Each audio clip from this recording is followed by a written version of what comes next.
தமிழ்நாட்டில் 16 மாவட்டங்களில் இன்று கனமழைக்கு வாய்ப்பு இருப்பதாக வானிலை ஆய்வு மையம் தெரிவித்திருக்கிறது. சென்னையில் இன்று வானம் மேகமூட்டத்துடன் காணப்படும் என்றும் வானிலை ஆய்வு மையம் தற்போது முன்னறிவிப்பு கொடுத்திருக்கிறது.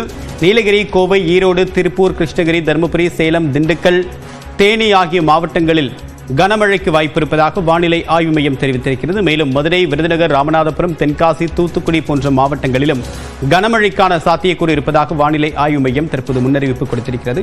இணைகிறார் நம்முடைய சிறப்பு செய்தியாளர் சடையாண்டி. என்னென்ன முன்னறிவிப்பு வானிலை மையம் கொடுத்திருக்கு?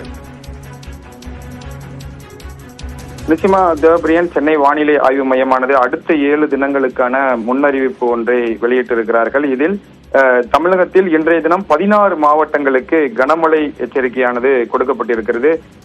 ஏற்கனவே தமிழகம் மற்றும் அதனை ஒட்டி இருக்கக்கூடிய பகுதிகளில் வளிமண்டல கீழடுக்கு சுழற்சியானது நிலவுகிறது. இதன் காரணமாக நீலகிரி, கோயம்புத்தூர், திருப்பூர், ஈரோடு, கிருஷ்ணகிரி, தருமபுரி, சேலம், தேனி, திண்டுக்கல், மதுரை, விருதுநகர், ராமநாதபுரம், தென்காசி, தூத்துக்குடி, திருநெல்வேலி மற்றும் கன்னியாகுமரி ஆகிய மாவட்டங்கள்ல கனமழை பெய்யக்கூடும் என்ற ஒரு எச்சரிக்கையானது கொடுக்கப்பட்டிருக்கிறது. அடுத்து, அதாவது 10ஆம் தேதி வரைக்கும் தமிழகத்தில் பரவலாக மிதமான மழைக்கு வாய்ப்பு இருப்பதாகவும் இந்திய வானிலை ஆய்வு மையமானது தெரிவித்திருக்கிறது.